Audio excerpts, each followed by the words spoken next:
According to the Bhagavata Purana, in the ancient kingdom of Mathura ruled a king named Kansa. He had seized the throne from his own father and ruled with an iron fist. But today, he smiles. Kans, Devaki की 8वीं संतान तुम्हारे विनाश का कारण बनेगी। His sister Devaki was to marry the noble Vasudeva. Despite his cruelty, Devaki was his beloved sister.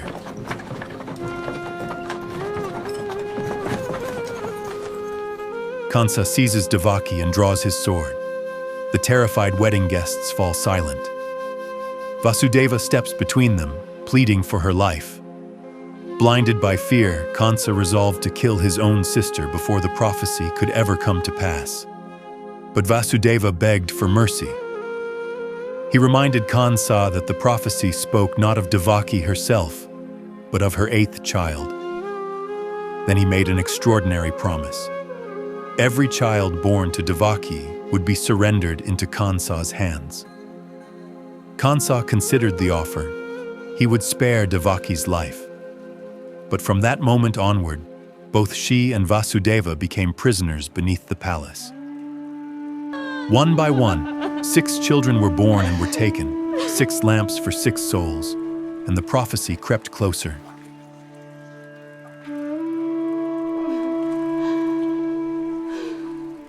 But the gods had not forgotten this cell. The light lifts from her body, a sphere of living gold. Devaki stirs, reaching for it. It hovers like a farewell, then passes through the stone wall and is gone. By the power of Yogamaya, the unborn 7th child was mystically transferred from Devaki's womb to Rohini's, beyond the reach of the tyrant. That child would live, and would one day be known as Balarama. Kansa was told the child was lost. He believed it, and so only the 8th remained. And then came a midnight when the heavens themselves could not stay away. It was the sacred 8th lunar day, Ashtami, of the dark fortnight. At the stroke of midnight, the child was born.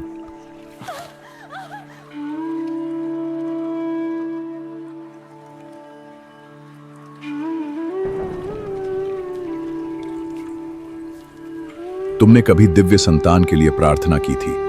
कई जन्मों की तुम्हारी भक्ति ही मुझे यहां खींच लाई है। आज रात मैं तुम्हारे पुत्र के रूप में जन्मा हूं, लेकिन मथुरा अभी मेरे लिए सुरक्षित नहीं।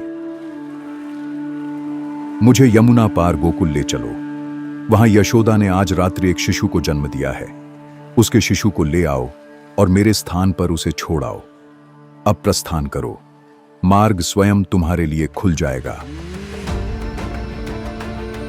The impossible began to happen. The chains that bound Vasudeva fell away, and the prison doors opened of their own accord. Every guard was overcome by a mysterious sleep, allowing Vasudeva to leave the prison unseen. Even the great gates of Mathura opened before him, as though the world itself recognized the child he carried. The Yamuna River had flooded with the monsoon rains. Yet according to the Bhagavata Purana, when the infant Krishna touched the water, the river recognized the divine and gave way. Ananta Shesha, the eternal cosmic serpent upon whom Lord Vishnu is said to rest, rose from the river to shield the child from the storm and guide Vasudeva safely across. By dawn, Vasudeva had reached the village of Gokul. There, another child had been born that very night, and destiny was about to take its next step. In the nearby village of Gokul, Yashoda, the wife of Nanda, had also given birth that same night. While she slept, unaware of the events unfolding beyond her home, Vasudeva quietly exchanged the newborn Krishna with her infant daughter. Carrying the baby girl, he retraced his journey across the Yamuna. Once again, the river allowed him to pass. When Vasudeva returned to the prison, Devaki took the baby girl into her arms. Moments later, the child's cry echoed through the prison. Kansa rushed to the prison, determined to destroy the infant before the prophecy could be fulfilled. Devaki pleaded with her brother, reminding him that the child in her arms was a girl. But Kansa refused to listen. As he attempted to kill the baby, something extraordinary happened. The infant slipped from his grasp and rose into the air, transforming into Yogamaya, the divine goddess. She declared that the child destined to bring about Kansa's downfall had already been born and was now beyond his reach.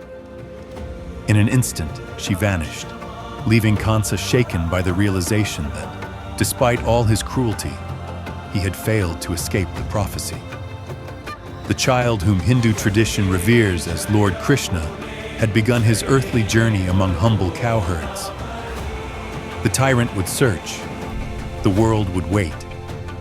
The legend of Krishna had only just begun. The child who crossed the Yamuna that stormy night would become one of the most beloved figures in history.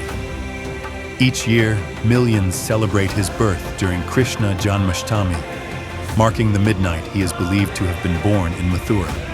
More than a festival, Janmashtami is a celebration of hope, faith, courage, and the triumph of good over evil.